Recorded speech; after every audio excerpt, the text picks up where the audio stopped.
You know, some stories of courage are so incredible, they just don't seem real. They sound like something out of a myth. But every once in a while, the most unbelievable legends turn out to be true. Today, we're diving into a story of heroism that the whole world really ought to know. Everybody knows the story of the 300 Spartans, right? How they stood against that massive Persian army. It's an absolute epic. But India has its own story, just as powerful, forged in the frozen Himalayas during the Sino-Indian War of 1962. This is the story of the 120 warriors of Razonglaw. So, who were these guys? Let's meet the heroes of our story. These weren't just any soldiers. They were carrying on a warrior tradition that was literally legendary. We're talking about Charlie Company of the 13 Command Regiment, a small unit, just 120 soldiers, led by the incredible Major Shaitan Singh. And get this, many of these men were Ahirs, who were considered descendants of Lord Krishna's own legendary army, the Narayani Sena. So you could say heroism was in their blood. Now, to really understand how brave these men were, you have to picture the battlefield. I mean, it wasn't just an army they were up against, it was the planet itself. First off, the altitude. This all went down at Razonglaw and Ladakh, at a mind-boggling 18,000 feet. The air is so thin up there that just breathing is a struggle. And then there was the cold. On the day of the battle, it was minus 30 degrees Celsius. I mean, that's just unimaginably cold, especially when you don't have the right gear. And this entire legendary fight happened on one single unforgettable day, November 18th, 1962. And that brings us to the heart of it all, the absolutely insane odds these men were looking at when the attack finally came. The odds were just staggering. It wasn't even a battle. On paper, it was a total mismatch. You had just 120 Indian soldiers staring down an invading force of over 5,000. And it wasn't just the numbers. Our guys had old .303 rifles and not a lot of ammo. The other side, they had tanks, machine guns, overwhelming firepower.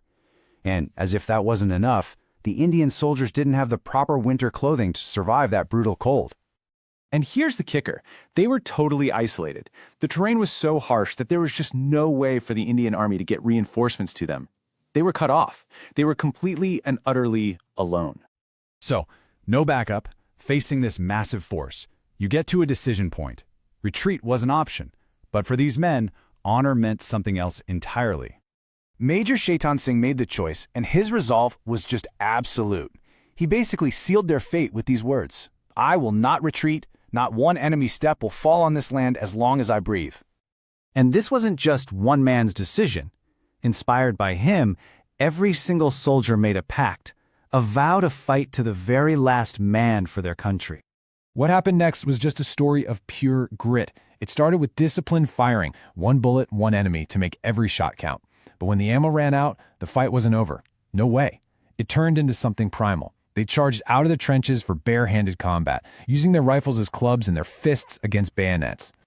The price they paid on that frozen mountain was immense.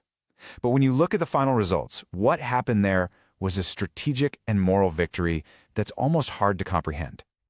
The final numbers are just wow. Out of 120 warriors, 119 gave their lives. But before they fell, they took down over 1,700 enemy soldiers.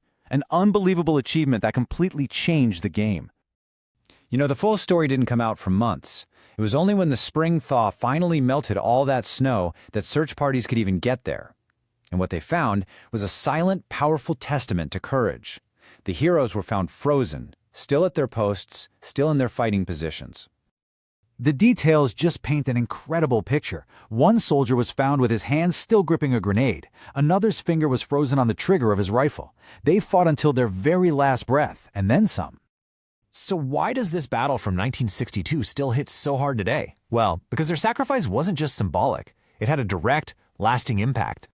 And here's why it truly matters. Their incredible resistance slammed the brakes on the enemy's advance through that critical area. Because of that last stand, Ladakh was saved. It remains a part of India today because of them. Their courage is remembered forever at the War Memorial there, and etched on it is a line that just perfectly captures what they did. How can a man die better than facing fearful odds for the ashes of his fathers and the temples of his gods? A story like this, where such a huge loss created such a powerful legacy, It really makes you stop and think, doesn't it? It leaves you with this one big question. What is the true measure of victory?